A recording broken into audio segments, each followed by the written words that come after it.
Welcome to HotDrama TV. Unveiling the hidden meaning behind The Prisoner of Beauty. So here's the thing. What The Prisoner of Beauty really means, and why Xiaoyao hits so hard. When international viewers stumble upon the title The Prisoner of Beauty, they might expect a sweeping romance, perhaps a tale of seduction, longing, or forbidden desire. After all, the name sounds like it was plucked straight from a perfume ad or a historical drama dripping in soft-focus gazes and poetic metaphors. Add to that a cast led by Liu Yuning, all sharp edges and haunted eyes, opposite the ever-enchanting Song Zhuer, whose grace masks a steely core, and you've got the perfect ingredients for a binge-worthy epic. But here's the twist. Beneath that gorgeously cinematic English title lies a quietly explosive phrase from Chinese classical literature, one that reframes the entire story. The original title is built around a concept as poetic as it is piercing. Xinghao Xinghao Zheyao Xinghao Xinghao. Xinghao Zheyao asterisk. Let's translate that, but properly. Literally, Zheyao means to bend the waist.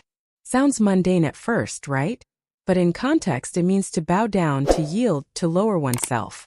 It's the kind of phrase you'd expect in tales of emperors and ministers, of power struggles and humble peasants. But this isn't about groveling. Not even close. The phrase originates from a line by Tao Yuanming, a poet from the Eastern Jin dynasty who famously declared, "I will not bend my waist for 5 pecks of rice." Translation: I'd rather starve than sell my soul for a measly government salary. In other words, dignity over survival.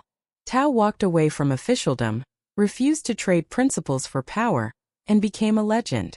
So when a drama dares to borrow Xiaoyao as its title, you know it's not just about pretty faces and costume design. It's an emotional philosophy. But, and this is the genius of the adaptation, The Prisoner of Beauty doesn't leave that phrase untouched. It reshapes it through the lens of romance. Suddenly, Xiaoyao isn't about humiliation or submission. It's about something softer, something riskier.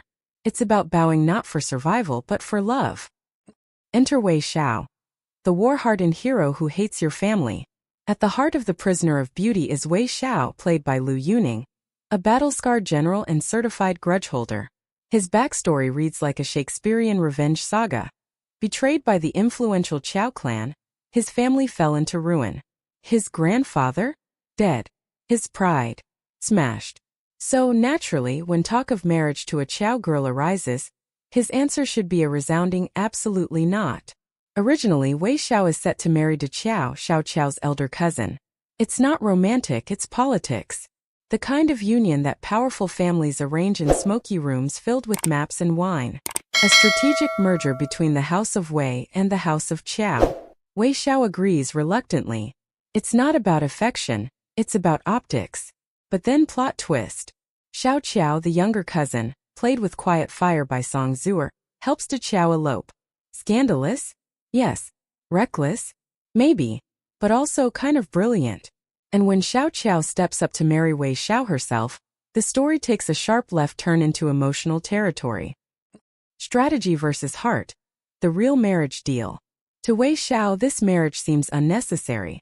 He doesn't need the Qiao clan's help to win his wars. He has the loyalty of his men, the strategy, the strength. Why tie himself to the bloodline that wrecked his childhood? But his trusted military advisor Gong Sunyang offers a cooler take. Secure the territory of Yanzhou, ruled by the Qiaos, through marriage and save thousands of lives. Simple math. Fewer casualties. Greater control. Yet Lady Su, Wei Shao's grandmother, sees deeper. She's not scheming for power. She's pushing for emotional healing. She knows that hatred, left unchecked, rots the soul. And she fears her grandson is drowning in it. So this marriage? It's not just a truce. It's a chance to let go. To start again. Beauty as a cage or a doorway? Let's circle back to the English title. The Prisoner of Beauty. It's elegant, even a little misleading. At first glance, it might seem like Wei Shao is trapped by his attraction to Xiaoyao's outward beauty. But dig deeper and it becomes clear. The real prison is emotional. It's not about physical desire. It's about vulnerability. In loving her, he softens. He stops seeing her as a Qiao. He starts seeing her as herself. And in doing so, he confronts everything he's buried under armor and silence. his grief, his rage, his fear of trust. He bends, not because he's defeated, but because he's brave enough to feel.